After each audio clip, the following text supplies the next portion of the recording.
have such sights to show you.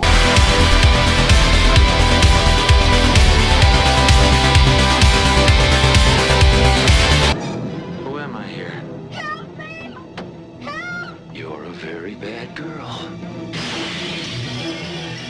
The Stepfather. I had heard about The Stepfather through a video on the Cobwebs channel, and that was one of the impetuses for why I chose it. I'm like, okay, this premise sounds really good, and this is one of the big surprises of my big watch for all of these movies. I enjoyed this immensely, and to help me talk about The Stepfather, man who's holding it down in New Zealand, he hosts Rankum over on the Take 3 channel. It's Malcolm Lay. Malcolm, thank you for joining me. Yeah, I'm glad to be here. And yeah, I had heard about this a lot as well. Plus, it's got one of my favorite actors from Lost in it, so that helps too. Yeah. Well, the movie tells the story of a rather disturbing man named Jerry Blake, or well, we can assume that that's the name he's going by. I'll get to that in a second. Played by Terry O'Quinn. He wants the great American family, and he'll get it by any means necessary. And if there is any imperfections in that family, he will literally start over again. He'll kill them, change his appearance, move, and start all over again. When we pick up at the start of the movie, he has moved in with a single mother and a daughter.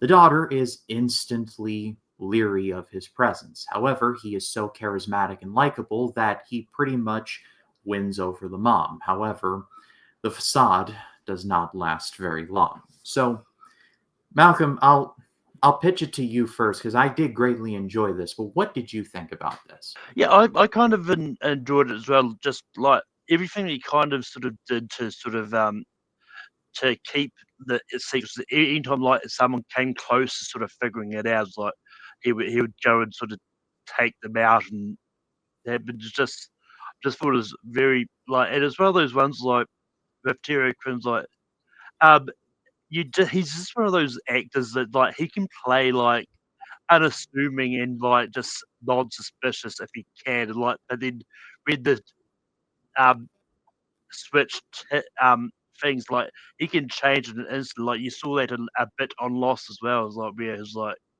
where depending on what angle he wants to take, he will be either really good or just really dickish. So yeah. Yeah, what's interesting is that Terry O'Quinn, he's really good in this, and his list of credits is rather lengthy. I didn't know this until doing research.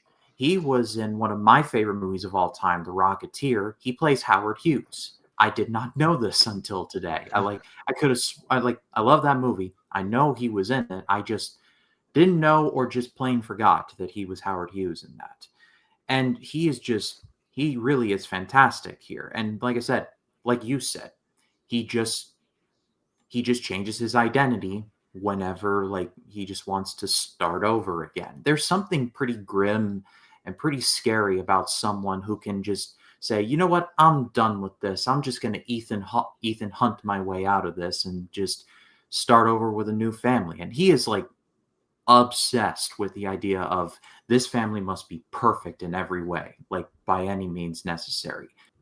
Then to top that off, you have who he moves in with this family, and he, like you said, you would never be able to guess that he was this evil a guy. Like if you just met him like in a bubble, like he's genuinely likable, charismatic. He hosts barbecues for the neighbors around him. Like he treats his clients literally like his family. You would just be like, that guy? No, never. But in reality, there's just something a lot darker lurking underneath the surface. Yeah, it's just one of those ones like, and especially when the daughter was like figuring things out, like her boyfriend, I think, tried to go, yeah, it's probably not like that. It was like even the mother was like until like the turnaround happens near the end of the thing started sort of clicking, and he kind of stopped at one point. It's like, oh, who am I in this version? It's like,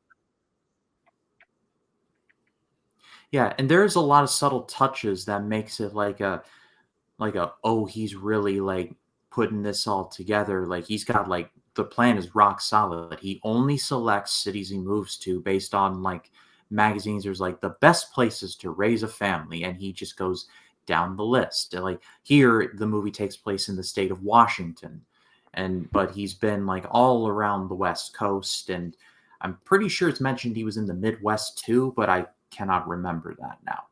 But just he's got this unfortunately down to a science. And there are many concerted efforts to like try and figure him out. Like Jill, the main daughter, her therapist tries to figure him out, but he pays for that pretty dearly. And just like I said, the facade just starts to crack. It like just one thing leads to another. The daughter gets on to it, and just she pretty much Sherlock Holmes her way out of it, pretty much. And it's just one of those, and especially when he goes to sort of visit the therapist, and I was like, and then it was just one of those ones where it was like he just turns up and the other guys that want to talk to him. There's like next thing you know is like he's not around much longer, but it's just one of those ones where it's just fascinating to see sort of lengths he would go, and it's, especially the plan of going there under the guise of just wanting to buy a house just so he could talk with him. It was like, And then you can just tell that he's left a trail behind because one of the other characters is the brother of one of the people that he's killed, and he's like on a mission to try and find this guy. Like he nearly like throws a journalist off a building because he refuses, or well, is forced to not print Jerry Blake's photo or last known photo of that alias in the newspaper that he works at. Like he nearly was like, you needed to put it in the paper, and the editor just refused. So there's a great deal of seriousness that this movie has that I personally thought was really well done. yeah, it's just one of those ones like even that brother is like the lengths he went to is like made him just seem just as bad as Jerry, even though he would never sort of go to that extent. But it's like the fact he was willing to do anything to get this reporter to actually put his picture in the paper is like it's just insane. Yeah, everyone kind of operates in the shade of gray in this one because even the daughter Jill, like she has a few moments where it's like pretty dubious. Like she gets into fights at school. Like she gets suspended from school, I believe. And like it's not for a good reason. Like she's going through a lot, and that is perfectly understood. But at the same time, it's like this is like people do dubious things in this. I'll just leave it at that. And I think that part of it was pretty interesting as well.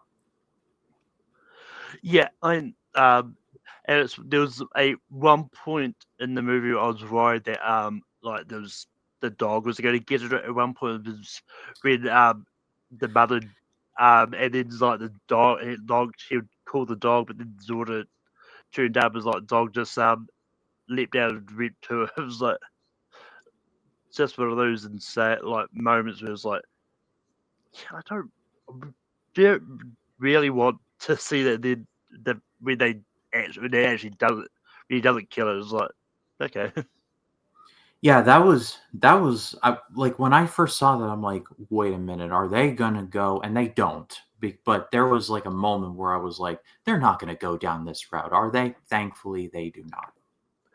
I think it also shows that like he does have um that he does have a little bit of a heart just because like because you'd think if he was just wanting to kill anyone or anything that's like yeah he wouldn't have sort of hesitated in killing the dog. It's like he sort of took his time to do it and just let the dog go in the end. Just like I don't want to use the term Hitchcockian because I feel like, like it's not on the level of Hitchcock. I still enjoy the movie very much, but I feel like there's some Hitchcockian elements here because this is very much this is definitely a horror movie, but it's more of like a thriller in that there's the slow build up of the tension. There's really only two scenes that I can think of that are definitively like really violent. There's and Malcolm, I think you know the scene. It's like where the therapist and Jerry are in this house that he wants to buy, and he basically just savagely like beats the therapist to death. That was pretty uncomfortable to watch. And then the ending. I think those are the only two. And the opening, which the opening is pretty gruesome, but that's really just the opening. It's like the aftermath. But it's like those three scenes, and then the movie is just all build up. And I think that was pretty well done as well. Oh yeah. I think like a lot of these scenes were really like done really well, and even that like the ending and that with where he sort of gets like shot and stabbed, and then like and you assume that he's left for dead in that basement. Um, Spoiler alert, he does survive because he's in the sequel. Yeah. But which I haven't seen. I was going to actually watch all of them, but I was like, I don't have that much time. But I'll probably get around to them eventually. But it's like, Yeah. but just think like he's sort of dead at the end is like it's not something you often see in a horror movie where the villain is sort of down like that. And just that like final shot of the birdhouse that's sort of falling down, I think is just really good symbolism. Yeah. And just like the ending where Jill just stabs him and then is like and he just falls down. That's great. And then the symbolic sawing down of the birdhouse, I thought that was pretty good way to end things. And like you mentioned, this movie received two sequels that are like tied in. There's the Stepfather 2, which Terry O'Quinn did return for, and Stepfather 3. I have not seen either, so I can't comment on those. And then the movie ended up getting a remake in 2009. Again, I have not seen that, so I can't comment. The Letterboxd scores are not super great, so I'm not looking forward to that. But at the same time, I feel like with a premise like this, you could remake this possibly again. Maybe like A24 gets their hands on something like this, and I think they could Yeah, really do something with this. Like give it to someone like maybe like Ari Aster or someone like that. yeah. I mean, I actually, I actually did watch the remake because I just happened to see it pop up on Netflix for me. It's like, you know what? I'm just gonna watch it because why not? It's not good. Like the only people you might have heard of that's in it, you'll be like Amber Heard is in this.